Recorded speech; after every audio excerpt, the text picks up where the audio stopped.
guys, welcome back to my channel. Today we're looking at forbidden places you're not allowed to visit. The Lascaux Caves. Dating back 17,000 years, these caves include paintings of humans, animals, handprints, and geometric shapes which are eerily mesmerizing. Oh my god, so these caves literally go back 17,000 years. 17,000 years, that is so long. Like, think of it, Jesus literally died 2022 years ago. So this is like a way before him. The Lascaux Caves have not been open to the public since 1963 due to a series of strange fungal invasions and other degradation issues. Strange fungal invasions, those are literal fungus growing inside them. I mean, that would make a lot of sense as to why people aren't allowed in them. Also, think of it like, is there booby traps? I used to watch Scooby-Doo religiously whenever I was younger, and for some reason, whenever I think of Egyptian pyramids, I think that like if you step over a certain step, the whole walls are gonna close in and squish you in. Maybe that is real, or maybe it was just Scooby-Doo. However, you can see them in documentaries, otherwise they're off limits. I mean, well, they're off limits, but I'm jealous I want to get in there. Imagine someone literally tried to storm in them. I mean, let's think of it. There's many pyramids in the world. Why don't we just storm into them? People storm that Area 51 place, so let's storm that palace thingy, whatever it is. Surtsey Island. Islands can be one of the most difficult places to reach in the world. Surtsey Island is no exception. This dangerous island is intentionally off limits to the public. Okay, so it's very dangerous. Why is it off limits to the public? What would happen if you went there? I mean, rules are meant to be broken, aren't they? Imagine we literally all sailed there, but then to be fair, we probably would die. I think I might have heard of this island if I'm thinking of the same island. If it is, it should be quite close to Scotland or somewhere around there, and basically they used to do like loads of chemical tests on it. I don't know if that's the island I'm thinking of. Known to be only a few decades old, this island only recently formed after volcanic eruptions in the 1960s. Okay, never mind, it's not the island I thought it was. It's only formed like 1960. It's quite crazy how like an island can just form out of the blue. Imagine you're like on a fishing boat and then next thing you know a volcano erupts and you're literally on a mini island. The only humans that are allowed to visit are scientists who stay in tiny huts. These scientists are witnessing and studying birds, seals, and slugs. Okay, so they're literally there to study birds, seals, and slugs. I mean, whenever I was younger, I used to pour salt and slugs, which is actually quite evil. But like, look at this. They've literally got a mini house there. Do you reckon their house has only got like the house, a kitchen, a bedroom, and a toilet? I mean, personally, I'd love to live in my own wee island, except I'd have to have Wi-Fi and electricity. North Sentinel Island. I think we've looked at this before. Basically, this is an island covered with tribe people. Like, tribe people only live there. If us humans try to go, they will kill us. It's quite crazy to think that there's tribes out there. Like, imagine they're aliens. I mean, you don't know. Apparently, aliens used to be very active hundreds of thousands of years ago. This island is in the Bay of Bengal,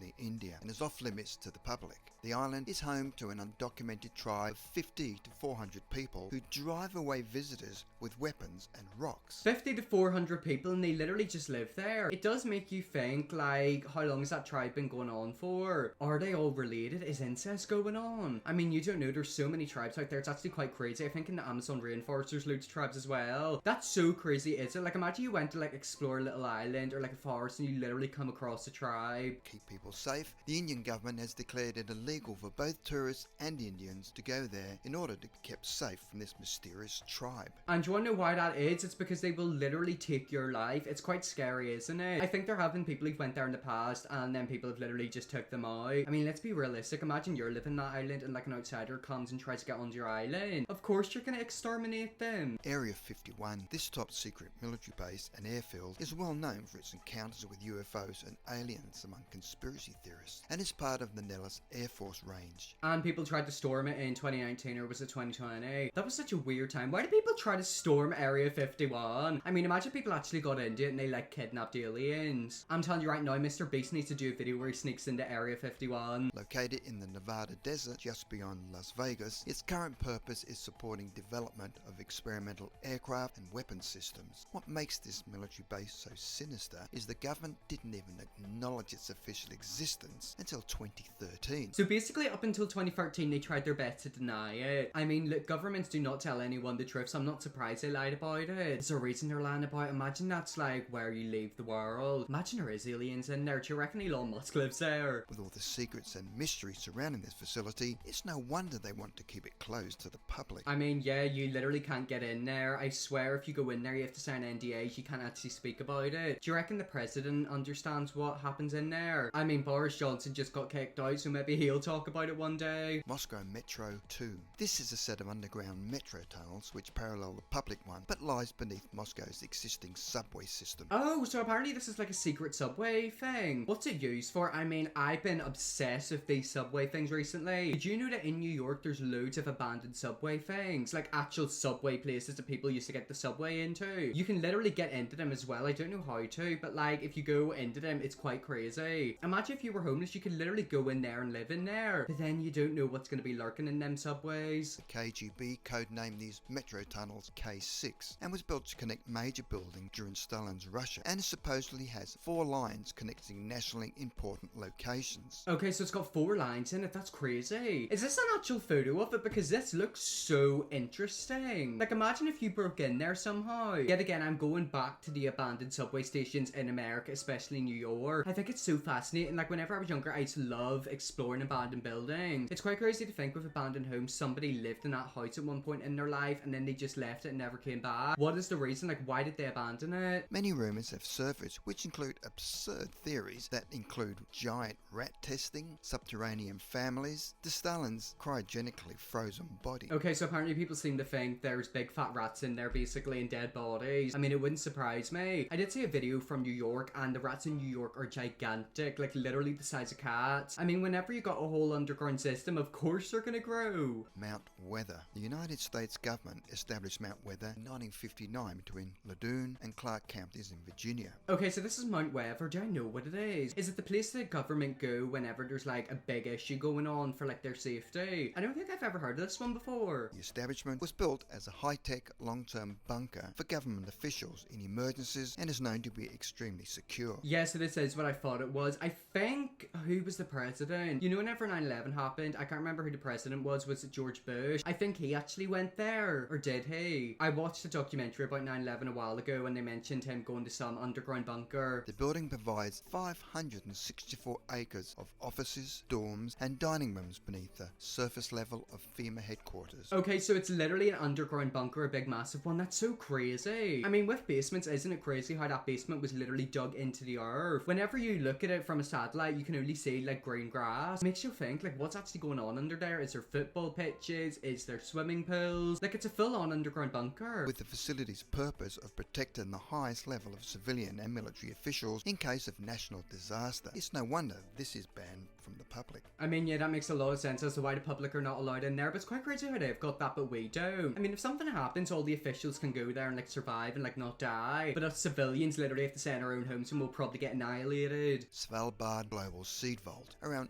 800 miles from the North Pole, the Svalbard Global Seed Vault is a vast subterranean seed bank and storage facility on the Norwegian island of Spitsbergen. Yep, I've actually heard of this. Basically, this has got every single seed possible for like every single plant. So like if you think of a plant or like, I don't know, fruit or whatever, they will have that seed stored in there. I think it is in case something bad happens, but it's quite crazy how there's literally a big seed vault. I mean, is there other vaults for other things? Built 400 feet into a mountainside, the vault officially opened in February 2008 and now stores around 840,000 samples of 4,000 different species of seeds. I mean, that's a lot of seeds, 800,000 samples. I mean, it makes you think, why is it there? Have they maybe predicted something's gonna happen in the future? I mean, imagine a catastrophe happens and like, I don't know, apples are extinct. I mean, at least that place has got the apple seeds so you can build more apples. The seed bank is to provide a safety net against accidental loss diversity in the case of a major global or regional event. The vault acts like a safety deposit box at the bank, allowing organisations or governments to deposit seed variations in the vault for safekeeping. I mean, at least we knew that if anything ever happens in Norway, they've got a big seed vault. Imagine you really wanted like an apple seed. Could you like contact them and they like send you a seed and then you can plant an apple tree? Only these organisations and governments are allowed access. The facility is protected by highly advanced security systems and access is strictly limited to a handful of employees. I mean, at least we know about that seed vault that we'll never be able to get into. Imagine if someone tried to break into it. I mean, by the sounds of it, they've got really good security systems, so it looks like that ain't happening. Heard Island Volcano, Australia. This Antarctic island is barren and volcanic and is an Australian external territory about 2/3 of the way between Madagascar and Antarctica. It is considered to be one of the most remote places on Earth. Get me there then. Like, if it's a remote place on Earth, all I need is my MacBook, electricity, and Wi-Fi. I could live so well on my own. Like, literally, like, I've been doing it for like the past 4 years. Like, I don't really socialize with people. Who needs people? Like, as long as I've got Wi-Fi and my computer, I'll be completely fine. The island's 368 square mile landmass is mountainous, which contains 41 glaciers and is also home to an array of wildlife, including penguins, seals, and marine birds. Okay, maybe it's best if I don't go there because I might get eaten by like a penguin or like a polar bear. I mean, imagine you literally go out in the morning walk and like a penguin would like fight you. The University of Hawaii noticed a 2-kilometer long lava flow coming from the southwest side of Mawson's Peak in 2000. A 2,745 foot high complex volcano has been active ever since. Okay, yeah, maybe I don't want to live there because I don't want to get blown up by the volcano. I swear there was like a volcano explosion in Japan earlier. I mean, if you're Japanese and we're caught up in that explosion, I hope you're fine. Not only does it contain a fearsome volcano, the weather on the island is disturbingly poor. To access the island, it's a minimum 2-week sail to reach, making it one of the most dangerous and hardest places in the world to visit. I mean, boats kind of scare me full stop because think of it, if you're literally going on a boat out in the ocean, you could just disappear. Fishing boats, facility boats, delivery boats, like they all have to swim or sail across the sea. What happens if a big wave pushes them over and they sink? What happens if they see a mermaid or like they go through the Bermuda Triangle? Everyone knows what happens if you send a boat for the Bermuda Triangle. It'll go in but never come out.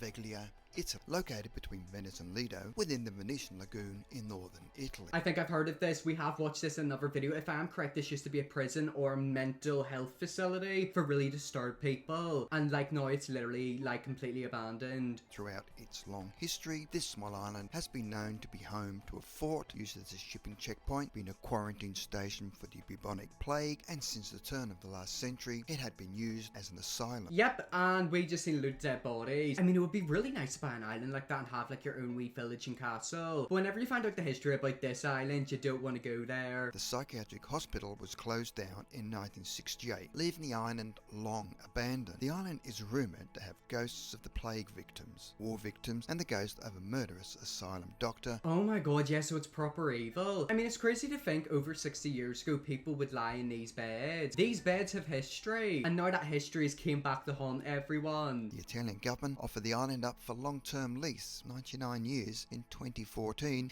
in the hope that someone would redevelop the island. I mean, if someone did that, they could knock everything down, send a couple of priests and get an exorcism done, and then, like, I don't know, build a big theme park. I mean, you don't know, I'm looking for an island to buy, so maybe I'll hit up the Italian government and buy it. Sadly, the island is still left unopened to the public. In recent years, Italian construction crews attempted to restore the former hospital building, but unexpectedly stopped without reason. I mean, there's probably a good reason, and it's probably because it was unsavable. I mean, let's be realistic, it's been abandoned since like 1960s, and no one's really went in there. Of course the building's gonna fall apart. Anyways guys, that's some forbidden places you're not allowed to visit. If this video does well, I'll visit one of these places, so yeah, let me know which one you want me to like check out. I hope you all enjoyed this video. If you're subscribed, subscribe button, and yes, I'll see you all in the next video.